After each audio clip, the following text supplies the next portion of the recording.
ഒരു ബഹുഭുജത്തിൽ വരയ്ക്കാൻ കഴിയുന്ന പരമാവധി വികർണങ്ങളുടെ എണ്ണം എത്രയാണ്? Maximum number of diagonals.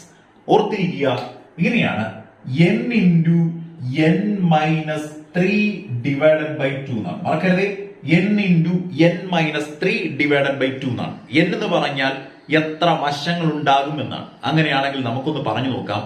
5 വശങ്ങളുള്ള അല്ലെങ്കിൽ ഒരു പഞ്ചഭുജത്തിൽ വരയ്ക്കാൻ കഴിയുന്ന മാക്സിമം നമ്പർ ഓഫ് ഡയഗണൽസ്, പരമാവധി വികരണങ്ങളുടെ എണ്ണം ഇങ്ങനെയാണ്. എന്നിന്റെ സ്ഥാനത്ത് 5 ഇട്ട് കൊടുത്താൽ മതി. 5 ഇൻറ്റു 5 മൈനസ് 3. 5 മൈനസ് 3 എന്ന് പറഞ്ഞാൽ 2 അല്ലേ? 2 ഡിവൈഡ് ബൈ 2. ഈ രണ്ടും വെട്ടിപ്പോയി. നമുക്ക് കിട്ടും 5 വികരണങ്ങളായിരിക്കും വരയ്ക്കാൻ പറ്റുക. അങ്ങനെയാണെങ്കിൽ 8 വശങ്ങളുള്ള ഒരു ബഹുഭുജത്തിൽ വരയ്ക്കാൻ കഴിയുന്ന പരമാവധി വികരണങ്ങളുടെ എണ്ണം എന്നിന്റെ സ്ഥാനത്ത് 8 ഇട്ട് കൊടുത്താൽ മതി. 8 ഇൻറ്റു 8 മൈനസ് 3, അതായത് 5 ഡിവൈഡഡ് ബൈ 2. 2 ൽ 2 ഒരു പ്രാവശ്യം, 8 ൽ 2 4 പ്രാവശ്യം. 4 ഇൻറ്റു 5 കിട്ടും. അതായത് 8 വശങ്ങളുള്ള ഒരു ബഹുഭുജത്തിൽ വരയ്ക്കാൻ കഴിയുന്ന പരമാവധി വികരണങ്ങളുടെ എണ്ണം എന്ന് പറഞ്ഞാൽ എത്രയാണ്?